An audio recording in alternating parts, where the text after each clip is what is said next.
He's the commissioner of the SEC and has been as such since 2015. Always pleased and very appreciative of the commissioner, of this busy man, joining us on the program of the SEC, Greg Sankey. How are you, sir? I'm well, Rich. Hope you're well as well. I am. It's the NFL kickoff weekend, and the college season has just been shot out of a cannon. I could not love that anymore. And it seems, Greg, that the sport, college football, is owning Labor Day weekend. So you get that, and then the NFL season right after on a Thursday night. Is that intentional to own Labor Day weekend? You know, I don't know the history. We have talked intentionally about it. You know, we had the opportunity for LSU the last 2 years to play FSU on Sunday evening. Mm-hmm. We pretty consistently play on Thursdays. We avoid Fridays as a league, unlike others, because we don't want to interfere with high school football. But we do try to maximize that weekend because you don't have NFL games on.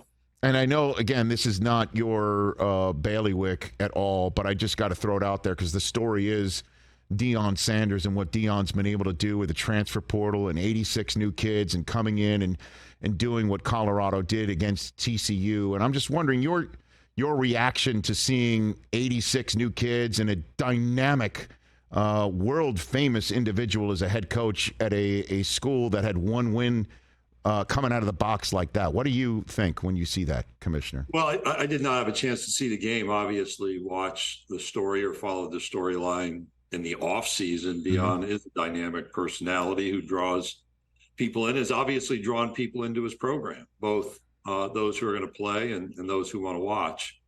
You know, as we're talking about providing more certainty and security for student athletes, you know, the headline can be a bit troubling. I think Deion's explained the why. Whether people are okay with that is probably another conversation for another day. It's probably worth reminding everyone that the previous game that TCU played was 65-7. Georgia wins national championship game. Yes, there is no I in SEC, but you're the commissioner of it. I get it. Right. I understand. There was a lot of points. There was a lot of points last time and a lot of points last week. Okay.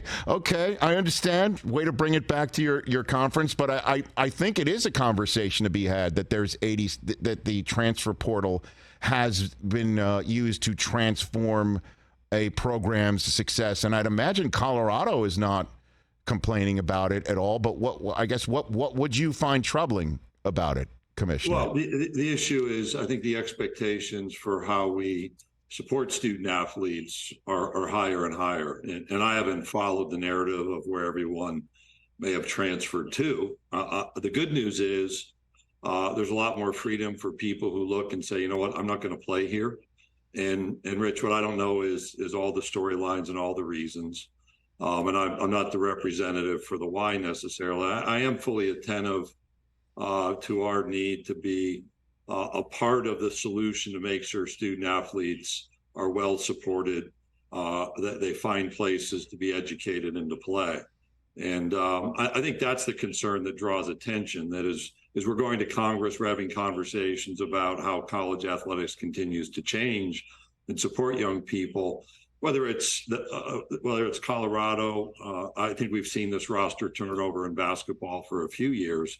Those of us in leadership have a responsibility still to the young people. Well, I was tuned to your State of the State, if you will, address leading off SEC Media Week in the summer, just like so many others, Commissioner Sankey. And I heard you mentioning that because so many state houses don't even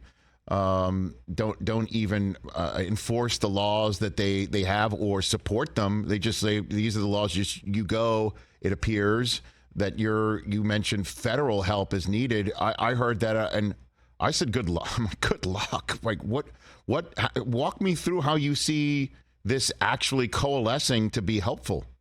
Well, I think the clarity we have is there is interest at a congressional level at providing national standards, or really the restoration of national standards to college sports. Of any change over the last 5 years that's new to us, it is that states are now dictating the administrative policies for athletic programs.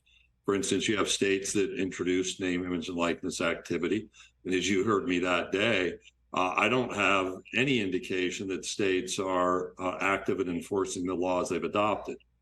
The next iteration was we have competitive realities among states where they want their universities to succeed. So then they pull back from those laws and have even gone so far as to restrict conferences or the NCAA from enforcing even basic name, image, and likeness rules. And for me, one of the great ironies is this conference does not have name, image, and likeness policies, yet we have states that say we can't enforce name, image, and likeness related policies, even if those were adopted.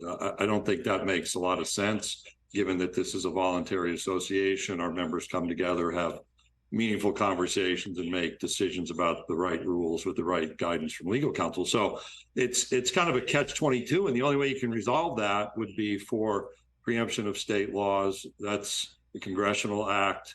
And I think embedded in your question is that's a tall hill to climb. And I don't have predictions, but I do have a responsibility that we engage in that conversation. Greg Sankey, the commissioner of the SEC, here on the Rich Eisen Show. What about the supposition? I've mentioned it before. I'll say it again because I feel more resolute in that this is where we're headed, that the SEC and some member schools from other conferences as well who have similar issues, similar concerns, similar budgets, similar programs, get together and create your own world, maybe under the auspices of the college football playoff system. What do you think about that? Well, I don't spend a whole lot of time thinking about that right now. I fully respect and understand the observation. There has been so much change, if you will, at our level of college football and our level of Division I, that there's a bit of settling that has to take place right now. Charlie Baker is the new NCAA president. I think Charlie deserves an opportunity to introduce his concepts for moving forward. In many ways, the connection of all of the sports work really well, but we're going to be subject to criticism whether we maintain status quo, whether we change. The question is, can we continue this adaptation in the current environment, as I've referenced, to support the young people in our programs and to bring people in so that they watch? Well, I mean, and again, we spoke to Kirk Ferentz, for instance, again, of the Big Ten at Iowa. He's been around the block a few times, as you know. He was mentioning, hey, we charter flights. So we can fly to Washington one week and then Rutgers the next. It's the Olympic sports at schools that cannot afford to do that, don't have the budget to do that. So that's why I'm, again, taking schools that have similar, as I mentioned, issues, concerns about NIL, about certainties that you were talking about at the top of our conversation that the sport currently does not have, and just carving out football. And then everyone else has to figure out what their issues are. Maybe you don't travel everywhere in these conferences that are all over the map, not yours, but there are others right now. What about that idea? Yeah, so I think we have to start with each of these organizations. Each conference is responsible for the decisions it makes. Mm-hmm. And we've made a set of decisions to expand, obviously, with Oklahoma and Texas joining next year, or not to expand amidst the current turmoil.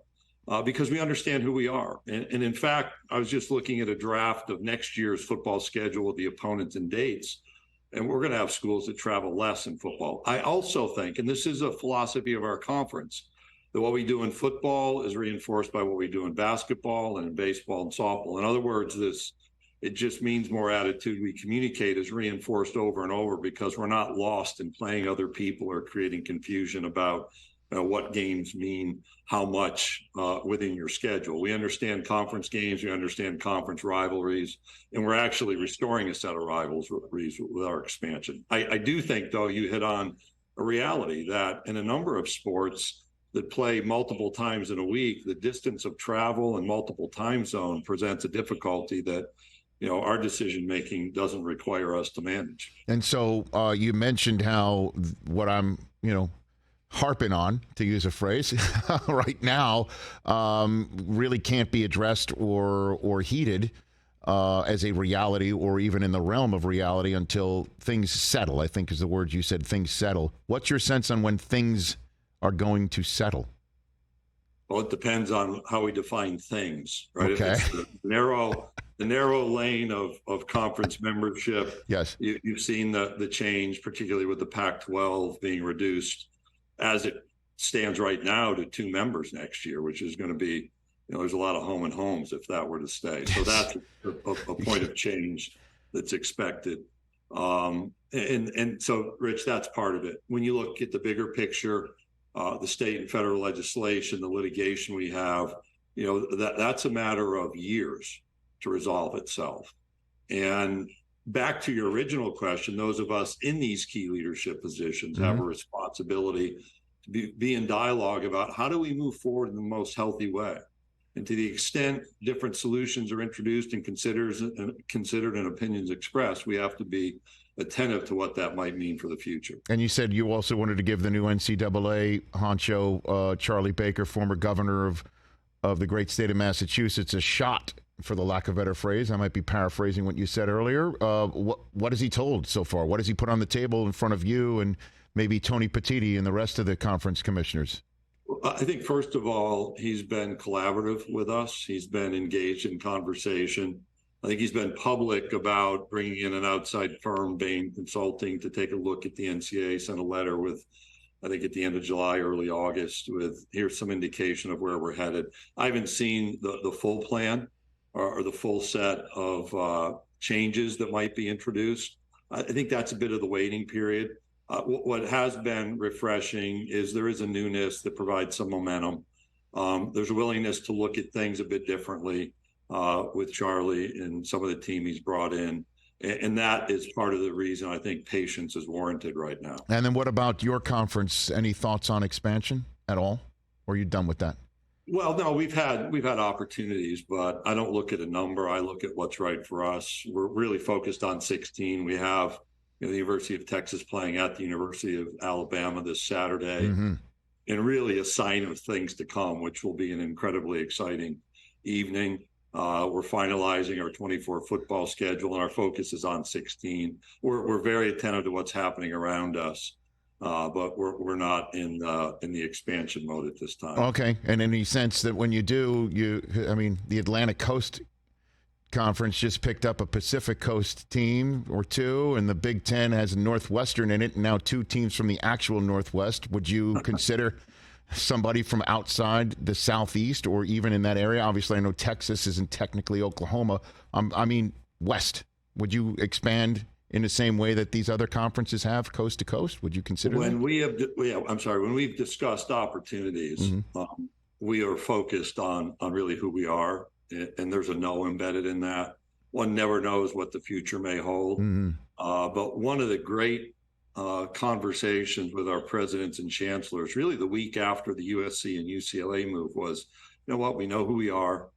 Our fans identify fervently with the Southeastern Conference. And as we expand, we want to be attentive that we want to play to our foundation, our history, and our traditions. And we think we can do that even with this most recent expansion, like we did with A&M in Missouri, Arkansas, and South Carolina. So we're not ones that are looking to be global with placement of campuses because we think we're global with who we are right now. All right. Well, Commissioner, I appreciate the time. And I always enjoy chopping it up with you like this because, again, I just keep on hearing the state level isn't really enforcing their laws on NIL, and some states have it and some states don't. And the federal government, good luck to all of us, right? But but everybody who might be in the same boat with the same concerns, all getting together to create a world in which you make up the rules. You, with like-minded individuals in same positions of leadership, you make up your own rules, and everyone else is going to have to figure it out for themselves.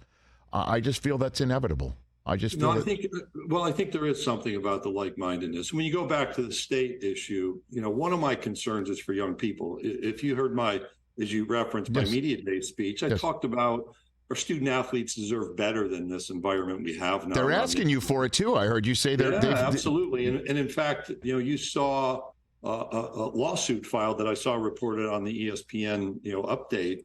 By one of our former student athletes related to an NIL deal he allegedly signed that extends into his professional career.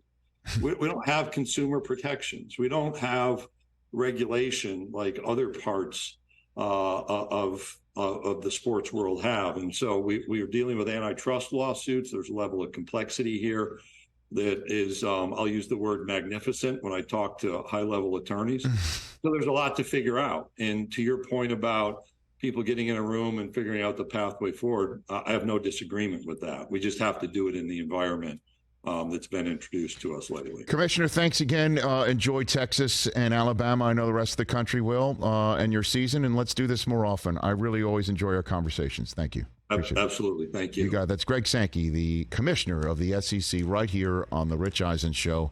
And great chat right there. How about that? Hey, Commissioner, what did you think of Deion?